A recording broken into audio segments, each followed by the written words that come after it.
नमस्कार, जय हिंद साथियों। आपके अपने YouTube channel Aryan all exam notes में मैं रामनेश मिश्र आप सभी का स्वागत एवं अभिनंदन करता हूं। दोस्तों, आज मैं आप सभी के लिए नागरिक शास्त्र से जुड़े संसद के भाग 2 के 30 महत्वपूर्ण प्रश्नों को लेकर आया हूं, जो सभी प्रकार की परीक्षाओं के लिए बहुत महत्वपूर्ण है। तो आइए हम सब इसका अवलोकन करें। लॉकडाउन में अपनी विशेषकर सुरक्षा बनाए रखें, परीक्षा की तैयारी करते रहें। इसी दौरान अभी 69,000 शिक्षक भर्ती परीक्षा की भी लॉकडाउन में फॉर्म भराए जा रहे हैं, तो उस पर नजर बनाए रखें और अपनी पूरी तैयारी करते रहें। तो दोस्तों, आइए हम अपने प्रश्नों की शुरुआत करते हैं। और यदि आपने हमारा चैनल सब्सक्राइब नहीं किया है तो इसे सब्सक्राइब कर लें, लाइक शेयर करें। आपका ज्यादा वक्त न गवाते हुए आइए प्रश्नों की शुरुआत करते हैं।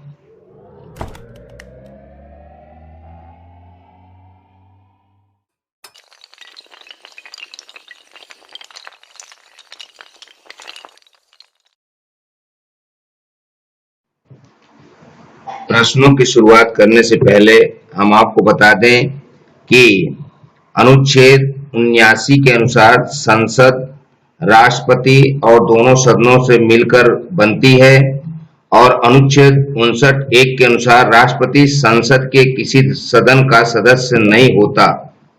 दोस्तों, हमने संसद से बहुत महत्वपूर्ण प्रश्नों को लिया है जो आपकी परीक्षा के लिए बहुत महत्वपूर्ण है। तो हमारा पहला प्रश्न है, एक वर्ष में कम से कम कितनी बार संसद की बैठक होना आवश्यक है? तो दिए गए ऑप्शन में हमारा ऑप्शन बी सही है, 2 बार। अनुच्छेद 85(1) के अनुसार संसद के प्रत्येक सदन के एक सत्र की अंतिम बैठक और आगामी सत्र की प्रथम बैठक के बीच 6 माह से अधिक का अंतर नहीं होता। इस प्रकार एक वर्ष में कम से कम 2 बार बैठक होना अनिवार्य है। प्रश्न 2, संसद के 2 सत्रों के बीच अधिकाधिक अंतराल होना चाहिए। तो दिए गए ऑप्शन में हमारा ऑप्शन बी सही है, 6 महीने का।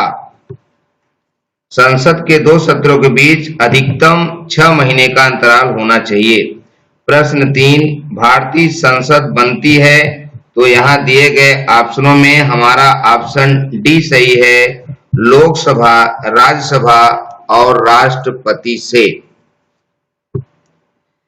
अनुच्छेद 79 के अनुसार भारतीय संसद राष्ट्रपति और 2 सदनों से मिलकर बनती है, जिसे लोकसभा और राज्यसभा कहते हैं। प्रश्न 4, भारतीय संसद में निम्नलिखित में से कौन शामिल है? तो दिए गए ऑप्शनों में हमारा ऑप्शन डी सही है, राष्ट्रपति एवं दोनों सदन। प्रश्न 5, संसद विधानसभा के किसी सदस्य की सदस्यता तब समाप्त समझी जाती है जब वह बिना सदन को सूचित किए अनुपस्थित रहता है। तो यहाँ दिए गए ऑप्शन में हमारा ऑप्शन ए सही है, 60 दिन। अनुच्छेद 101(4) के अनुसार संसद एवं 190(4) के अनुसार राज्य विधान मंडल के किसी सदस्य की सदस्यता तब समाप्त समझी जाती है जब वह 60 दिन की अवधि तक सदन की अनुज्ञा के बिना उसके सभी अधिवेशनों से अनुपस्थित रहता है। परंतु 60 दिन की उक्त अवधि की गणना करने में किसी ऐसी अवधि को हिसाब में नहीं लिया जाएगा जिसके दौरान सदन सत्रावसायित या निरंतर 4 से अधिक दिनों के लिए स्थगित रहता है।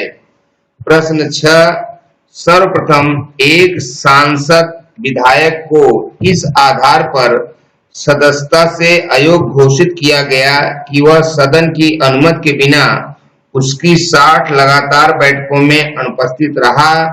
तो दिए गए ऑप्शनों में हमारा ऑप्शन ए सही है, राज्यसभा का। सर्वप्रथम नवंबर 2000 में पंजाब से निर्दलीय राज्यसभा सांसद बरजिंदर सिंह हमदर्द को इस आधार पर सदस्यता से अयोग्य घोषित किया गया था कि वह सदन की अनुमति के बिना उसकी 60 लगातार बैठकों में अनुपस्थित रहा था।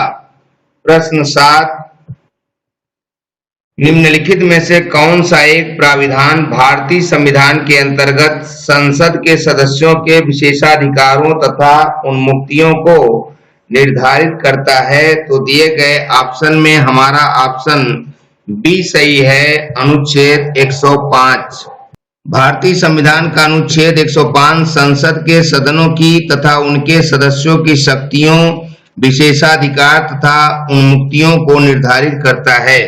प्रश्न 8, संसद राज्य सूची के विषय के संबंध में कानून बना सकती है? तो यहाँ दिए गए ऑप्शन में हमारा ऑप्शन बी सही है, यदि राज्यसभा ऐसा संकल्प पारित करती है। हम आपको बता दें कि संविधान के अनुच्छेद 249 के तहत यदि राज्यसभा उपस्थित और मत देने वाले सदस्यों के 2/3 बहुमत से ऐसा प्रस्ताव पारित करे कि राष्ट्रीय हित में राज्य सूची के किसी विषय पर संसद द्वारा कानून बनाना आवश्यक है, तो संसद उस विषय पर कानून बना सकती है।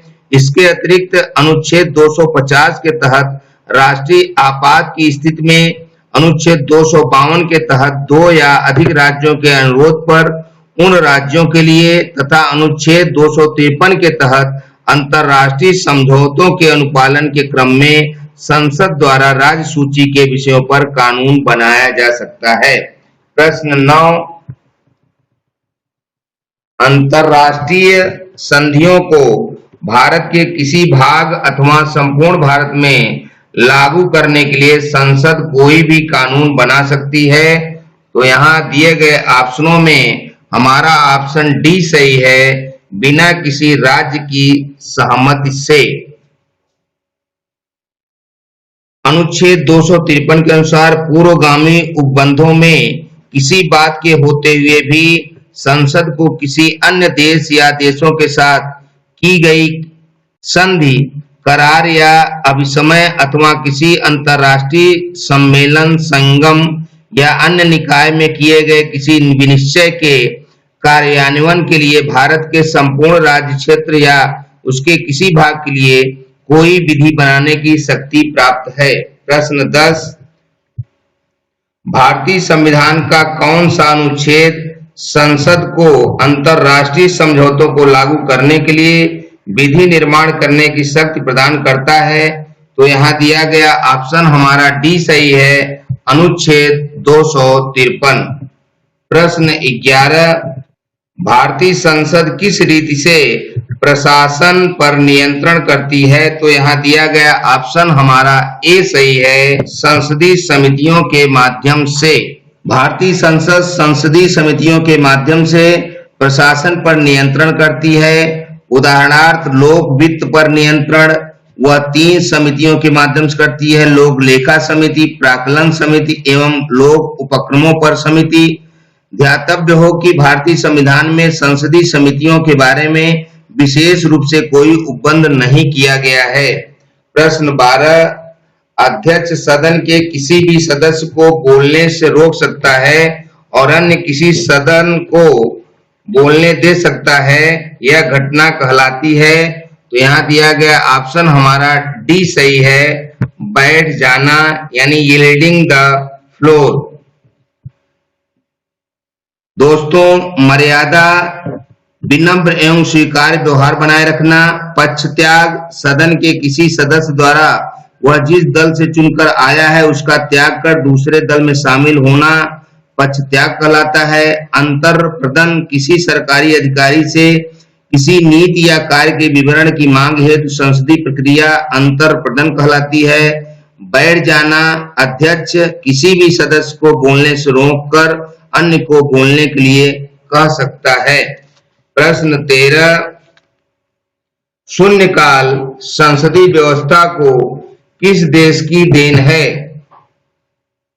तो यहाँ दिए गए ऑप्शनों में हमारा ऑप्शन ए सही है, भारत की। शून्यकाल विशिष्ट भारतीय संसदीय व्यवहार है।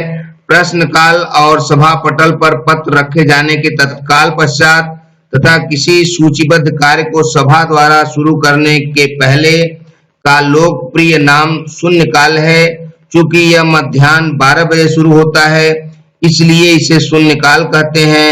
संसदीय प्रक्रिया में शून्यकाल शब्द को औपचारिक मान्यता नहीं प्राप्त है। शून्यकाल में किसी मामले को उठाने के लिए सदस्य प्रतिदिन पूर्वाह्न 10 से पूर्व अध्यक्ष को सूचना देते हैं। किसी मामले को उठाने या न उठाने की अनुमति या मामलों के क्रम का निर्णय अध्यक्ष पर निर्भर करता है। वर्तमान में शून्यकाल के दौरान 20 मामले उठाए जाने की अनुमति है। प्रश्न 14, लोकसभा चुनाव के मामले में सामान्य वर्ग के उम्मीदवारों तथा अनुसूचित जाति, अनुसूचित जनजाति के उम्मीदवारों द्वारा जमा की जाने वाली जमानत राशि क्रमशः है। तो यहाँ दिए गए ऑप्शनों में हमारा ऑप्शन सी सही है, 25,000 रुपया और 12,500 रुपया।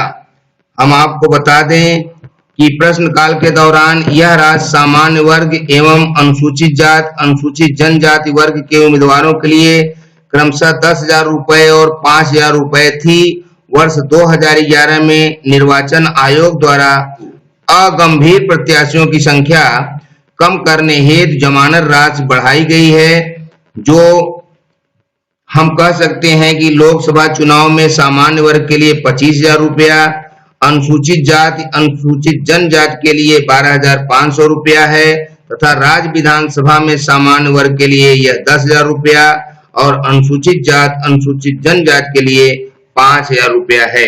प्रश्न 15, राजनीतिक शब्दावली में शून्यकाल का अर्थ है। तो यहाँ दिए गए ऑप्शन में हमारा ऑप्शन डी सही है, प्रश्न उत्तर सत्र। हम आपको बता दें कि संसद में प्रश्नकाल के बाद का समय शून्यकाल कहलाता है। यह 12 बजे दिन में आरंभ होता है। इस दौरान सदन का कोई सदस्य बिना पूर्व सूचना दिए हुए मंत्रियों से प्रश्न पूछ सकता है और उत्तर देने को कह सकता है। प्रश्न 16, लोकसभा में शून्यकाल की अवधि अधिक से अधिक कितनी हो सकती है? तो दिए गए ऑप्शनों में हमारा ऑप्शन बी सही है, 1 घंटा। लोकसभा में प्रश्नकाल के बाद का समय शून्यकाल कहा जाता है, जिसकी अवधि अधिकतम 1 घंटा हो सकती है, जिसे 0 आवर भी कहा जाता है। यह सामान्यतः दोपहर 12 से 1 बजे तक का समय होता है। प्रश्न 17, पार्लियामेंट द्वारा 1989 में निर्मित कानून के अनुसार एक नागरिक के वयस्क होने की कानूनी आयु है। तो यहाँ दिए गए ऑप्शनों में हमारा ऑप्शन डी सही है, 18 वर्ष। 61वें संविधान संशोधन अधिनियम 1988, जिसे 1989 का अधिनियम 21 पढ़ा गया, द्वारा जन प्रतिनिधित्व अधिनियम 1951 में संशोधन कर मताधिकार की आयु 21 वर्ष से घटाकर 18 वर्ष कर दी गई। यह संशोधन 28 मार्च 1989 से प्रभावी हुआ। प्रश्न 18, रेलवे अंचलों के लिए संसद सदस्यों की परामर्शदात्री समिति का गठन किया जाता है। तो यहाँ दिए गए ऑप्शनों में हमारा ऑप्शन सी सही है, संसदीय कार्य मंत्रालय द्वारा। संसदीय कार्य मंत्रालय रेलवे के प्रत्येक जोन के लिए सलाहकारी समिति का गठन करता है। इसमें संबंधित जोन की सीमा से चुने गए सांसद सदस्य होते हैं। प्रश्न 19, लोकसभा में किसी विधेयक पर आम बहस निम्नलिखित में से किस स्तर पर होती है? तो यहाँ दिए गए ऑप्शनों में हमारा ऑप्शन बी सही है, द्वितीय वाचन में। विधेयक को पुनः स्थापित करने का प्रक्रम उसका प्रथम वाचन होता है। द्वितीय वाचन में विधेयक पर विचार विमर्श होता है। सभा के सदस्य उसी स्तर पर आम बहस करते हैं। द्वितीय वाचन में ही सभा विधेयक को प्रवर समिति या दोनों सभाओं की संयुक्त समिति को सौंप सकती है। द्वितीय वाचन में ही विधेयक पर खंडशः विचार भी होता है। प्रभारी सदस्य का यह प्रस्ताव कि विधेयक या यथा संशोधित विधेयक पारित किया जाए, विधेयक का तृतीय वाचन कहलाता है। प्रश्न 20, निम्नलिखित में से किसी समिति में राज्यसभा का प्रतिनिधित्व नहीं होता है? तो यहाँ दिए गए ऑप्शनों में हमारा ऑप्शन सी सही है, आकलन समिति। हम आपको बता दें कि यहाँ दिया गया आकलन समिति राज्यसभा का प्रतिनिधित्व नहीं करता है। प्रश्न 21, भारतीय राजनीतिक व्यवस्था में इनमें से कौन सर्वोच्च है? तो यहाँ दिए गए ऑप्शनों में हमारा ऑप्शन बी सही है, संविधान। भारतीय राजनीतिक व्यवस्था में संविधान सर्वोच्च है। यदि राज्य व्यवस्था के स्वरूप और उद्देश्य का निर्धारण करता है एवं विभिन्न इकाइयों के सृजन का प्रावधान करता है, संविधान से ही शासन के सभी अंग अधिकार एवं शक्ति प्राप्त करते हैं। प्रश्न 22, सार्वजनिक लेखा समिति अपनी आख्या प्रस्तुत करती है। तो यहाँ दिए गए ऑप्शनों में हमारा ऑप्शन ए सही है, संसद को। संसद के दोनों सदनों के सदस्यों से मिलकर लोक लेखा समिति बनती है, जिसमें कुल 22 सदस्य होते हैं, जिनमें 15 लोकसभा के एवं 7 सदस्य राज्यसभा के होते हैं।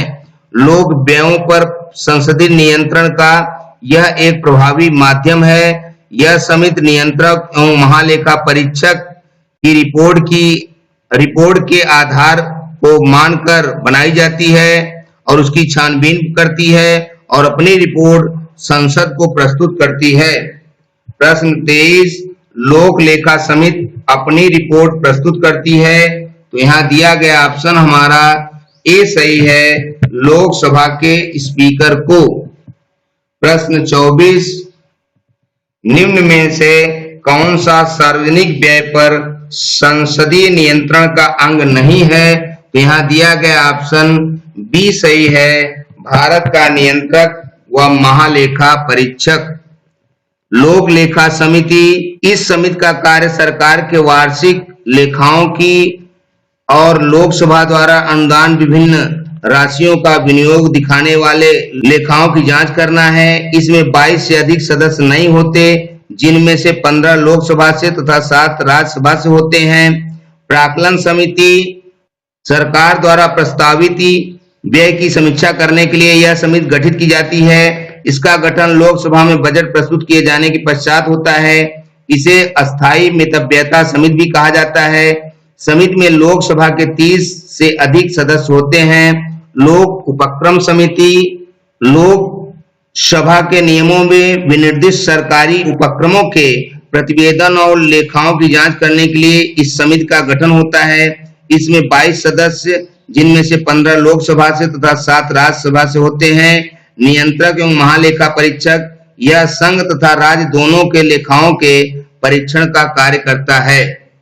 प्रश्न 25, प्राक्कलन समिति संसद के किस सदन के सदस्यों से गठित की जाती है? तो यहाँ दिया गया ऑप्शन हमारा सी सही है, लोकसभा के सदस्यों से। प्रश्न 26, निम्नलिखित में से किसके बारे में संसदीय समिति गठित नहीं की गई है? तो यहाँ दिए गए ऑप्शनों में से हमारा ऑप्शन डी सही है, अल्पसंख्यकों के कल्याण के बारे में। संसद की सार्वजनिक उपक्रम समिति सार्वजनिक क्षेत्र के उद्यमों के संदर्भ में नियंत्रक एवं महालेखा परीक्षक की रिपोर्ट यदि कोई हो तो जांच करने तथा सार्वजनिक उद्यमों के प्रबंधन एवं उनके कुशलतापूर्वक चलाए जाने की जांच करती है। प्रत्येक सदन की सरकारी आश्वासनों संबंधी समिति मंत्रियों द्वारा सदन में दिए गए आश्वासनों, वादों एवं संकल्पों पर उनके कार्यान्वित होने तक नजर रखती है। संसद की प्राक्कलन समिति आकलनों की जांच, मितव्ययिता एवं धन के व्यय पर निगरानी रखती है। अल्पसंख्यकों के कल्याण हेतु संसदीय समिति नहीं है, बल्कि इसके लिए अल्पसंख्यक आयोग का गठन किया गया है। प्रश्न 27, 2G स्पेक्ट्रम कांड की जांच करने हेतु बनी संसद की संयुक्त समिति का अध्यक्ष कौन है? तो यहाँ दिए गए ऑप्शनों में से हमारा ऑप्शन बी सही है, पीसी चाको। 2G स्पेक्ट्रम कांड की जांच करने हेतु संयुक्त संसदीय समिति का अध्यक्ष पीजी चाको को बनाया गया था, जिसने अपनी रिपोर्ट लोकसभा अध्यक्ष मीरा कुमार को सौंप दी थी। प्रश्न 28, निम्नलिखित में से कौन सा एक प्रस्ताव भारत में मंत्रिपरिषद रख सकती है? तो यहाँ दिए गए ऑप्शनों में हमारा ऑप्शन डी सही है, विश्वास प्रस्ताव। संसद में विश्वास प्रस्ताव समर्थन प्रस्ताव के रूप में सरकार द्वारा रखा जाता है। इस प्रकार के प्रस्ताव को संसद लोकसभा में ही स्वीकृत अथवा अस्वीकृत किया जाता है। सरकार विश्वास प्रस्ताव संसद लोकसभा में तभी लाती है जब उसे लोकसभा में अपना बहुमत का समर्थन साबित करना होता है। विश्वास प्रस्ताव प्रधानमंत्री या उनकी मंत्रिपरिषद अथवा उनमें से कोई एक सदस्य रख सकता है। प्रश्न नंबर 29, ध्यानाकर्षण सूचना के प्रावधानों ने निम्नलिखित में से किसके क्षेत्र को सीमित किया है? तो यहाँ दिए गए ऑप्शन में हमारा ऑप्शन सी सही है, स्थगन प्रस्ताव। ध्यानाकर्षण की संकल्पना भारत की देन है। यह आधुनिक संसदीय प्रक्रिया की एक नवीन संकल्पना है और इसमें प्रश्न तथा अनुपूरक प्रश्न पूछे जाते हैं। इसमें सदस्यों को अविलंबनीय लोक महत्व के विषय में सरकार की विफलता अथवा उसके द्वारा की गई अपर्याप्त कार्रवाई को सामने लाने का अवसर मिलता है। यह स्थगन प्रस्ताव के सदृश है, परंतु इसमें निंदा का पक्ष नहीं होता। और इस वीडियो का अंतिम प्रश्न, प्रश्न नंबर 30, भारतीय संसद का सचिवालय है? तो यहाँ दिए गए ऑप्शनों में हमारा ऑप्शन सी सही है, सरकार से स्वतंत्र है। स्वतंत्रता से पूर्व भारतीय विधानमंडल के लिए सरकार से स्वतंत्र एवं असंबद्ध पृथक सचिवालय का विचार जनवरी 1926 में प्रभावी रूप से सामने आया। स्वतंत्रता के बाद भी इस विचार को अपना लिया गया। संविधान के अनुच्छेद 98 के तहत भारतीय संसद के प्रत्येक सदन के लिए एक पृथक सचिवालय की व्यवस्था है जो कि सरकार से स्वतंत्र होते हैं। तो दोस्तों, आपने पूरा वीडियो देखा। हमने आज आपके लिए सवाल भी दिए हैं, इन्हें हमें कमेंट बॉक्स में जरूर बताएं। और यदि आपने हमारा चैनल सब्सक्राइब नहीं किया है तो इसे सब्सक्राइब कर दें, लाइक शेयर करें, बेल आइकन की घंटी दबा दें। तो दोस्तों, आज का पहला सवाल है, भारतीय संविधान का कौन सा अनुच्छेद संसद को अंतर्राष्ट्रीय समझौतों को लागू करने के लिए विधि निर्माण करने की शक्ति प्रदान करता है? प्रश्न 2 है, लोक लेखा समिति अपनी रिपोर्ट किसे प्रस्तुत करती है? तो दोस्तों, इस लॉकडाउन पीरियड में भी अपनी परीक्षा की तैयारी करते रहिए। परीक्षा ही वह कुंजी है जो सफलता के द्वार खोलती है, आपको सफलता दिलाएगी, आपकी तमाम नौकरियों के द्वार खोलेगी। तो दोस्तों, मैं शीघ्र ही आपके लिए एक नए वीडियो के साथ उपस्थित होऊंगा। तब तक हमें आज्ञा दीजिए। शुक्रिया, थैंक यू, धन्यवाद।